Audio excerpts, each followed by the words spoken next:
বন্ধুগণ, এই ভীষণ গরমে অতিরিক্ত তেল মশলা না খেয়ে পেঁয়াজ বাটা দিয়ে আর হালকা পাতলা মশলা দিয়ে বানিয়ে নিন ভীষণ টেস্টি চিকেন। আর একবার খেলে বারবারই খেতে ইচ্ছে করবে বা বানাতে ইচ্ছে করবে। আর এই জন্য আমি প্রথমে গ্যাসে কড়াই বসিয়ে দিয়েছি। কড়াইয়ের মধ্যে দিয়ে দিলাম 4 চামচ সর্ষের তেল। তেলটাকে গরম করে নেওয়ার পর আমি এখানে 3টে মিডিয়াম সাইজের পেঁয়াজকে লম্বা লম্বা করে কুচিয়ে নিয়েছিলাম, সেটাকে দিয়ে দিলাম। দিয়ে দেওয়ার পর আমি পেঁয়াজটাকে নেড়ে চেড়ে কিছুক্ষণ ভেজে নেব। কিছুক্ষণ ভেজে নেওয়ার পর আমি এখানে দিয়ে দেব গোটা আটে কাজু বাদাম। কাজু বাদামটাকে দেওয়ার পর পেঁয়াজের সঙ্গে কাজু বাদামটাকেও একটু নেড়ে চেড়ে ভেজে নেব। পেঁয়াজটা আমি একদম পুড়িয়ে ফেলবো না বা বেরেস্তার মতো ভাজারও প্রয়োজন নেই। পেঁয়াজটা নরম হলে আমি পেঁয়াজটাকে উঠিয়ে নেব। পেঁয়াজটা আমার নরম হয়ে গেছে। এবার পেঁয়াজটাকে আমি একটা বাটির মধ্যে উঠিয়ে নেব। নেওয়ার পর পুরোপুরি ঠান্ডা করে নেব। নেওয়ার পর আমি এটাকে পেস্ট বানিয়ে নেব। এবার আমি এই কড়াইয়ে দিয়ে দেব আবারও 3 থেকে 4 চামচ সর্ষের তেল। তেলটা দেওয়ার পর আমি এখানে দিয়ে দেব গরম মশলা, যার মধ্যে আছে দারচিনি, লবঙ্গ, তেজপাতা আর গোটা 10 গোলমরিচ, কালো গোলমরিচ আর ছোটো এলাচ।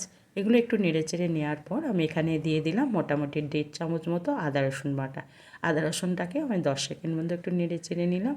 নেড়ে নেওয়ার পর আমি এখানে মোটামুটি 750 গ্রাম চিকেনকে ধুয়ে জল ঝরিয়ে রেখেছি, সেটাকে আমি এখানে দিয়ে দেব।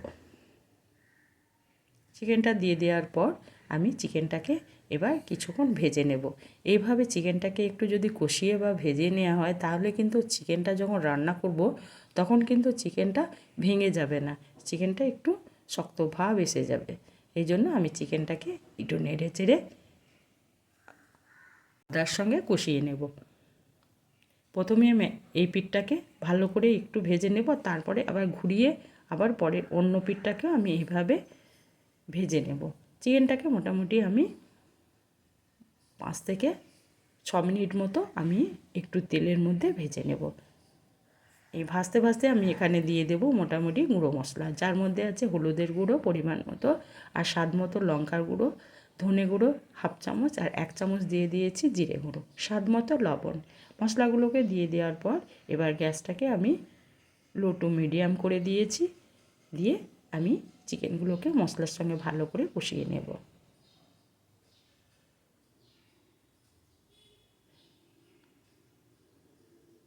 এইভাবে আমি উপর নিচ করে মশলাটাকে চিকেনের সঙ্গে ভালো করে কষাবো।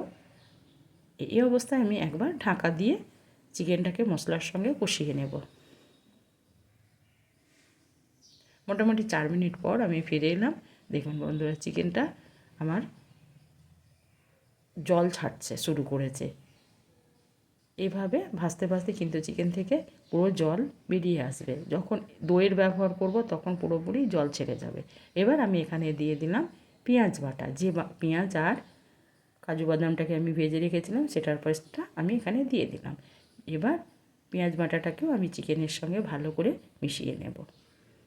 আর গ্যাস আমি কখনো বাড়িয়ে এই রান্নাটা করব না, সব সময় আমি লো টু মিডিয়াম আঁচেই আমি এই চিকেন রান্নাটা তৈরি করব। এবার যে মিক্সিং জারের মধ্যে পেঁয়াজটা বেটেছি সেটাকে একটু ধুয়ে নিয়ে আবার 1/2 কাপ মতো আমি দিয়ে দিলাম জল। জলটাকে দিয়ে দেওয়ার পর আমি ভালো করে চিকেনের সঙ্গে পেঁয়াজ বাটার জলটাকে ভালো করে মিশিয়ে নেব।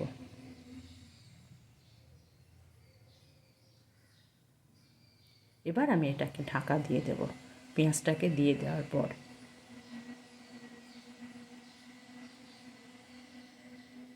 আমি আবারও 5 মিনিট পর ফিরে এলাম। যেহেতু পেঁয়াজটা দেওয়া হয়েছিল সেই জন্য পেঁয়াজটাকেও মশলার সঙ্গে আমি কিছুক্ষণ কষিয়ে নিলাম। মিনিট 5 পর আমি ফিরে এলাম। ফিরে এসে আমি একটু নেড়ে চেড়ে নিলাম যাতে মশলা দেওয়া আছে তলে পুড়ে না যায়, সেই জন্য।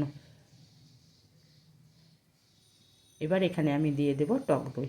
আমি এখানে 1/2 কাপ মতো টক দইকে ফাটিয়ে রেখেছিলাম আর গ্যাসটাকে আমি একদম লোতে করে দিয়েছি। দিয়ে এই অবস্থায় আমি টক দইটা দিয়ে দিলাম আর সঙ্গে দিয়ে দিলাম কিছুটা কুচনো কাঁচা লঙ্কা।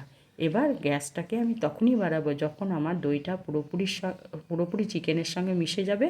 তারপরে আমি গ্যাসটাকে আবারও লো টু মিডিয়াম করে দেব, দিয়ে আমি চিকেনটাকে রান্না করব। এখন আমার পুরোপুরি গ্যাসটাকে একদম লোতে দেওয়া আছে। পুরোপুরি দইটা আমার মিশে গেছে।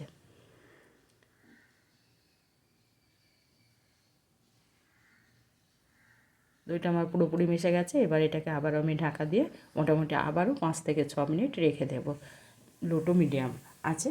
আমি 5 থেকে 6 মিনিট পর ফিরে এলাম, ঢাকনাটা খুলে দিলাম। খুলে দেওয়ার পর আমি 1 চামচ নিয়েছি কাশুরি মেথি।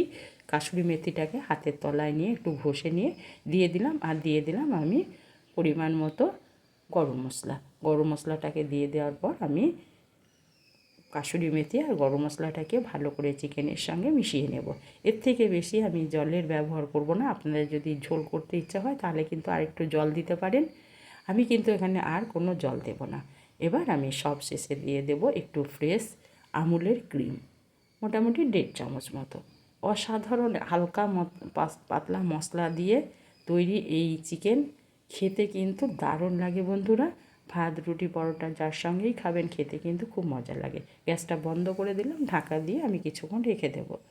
মোটামুটি 5 থেকে 5 মিনিট পর আমি ফিরে এলাম। ফিরে আসার পর দেখুন চিকেনটা আমার কত লোভনীয় হয়েছে ভাত রুটি পরোটার সঙ্গে।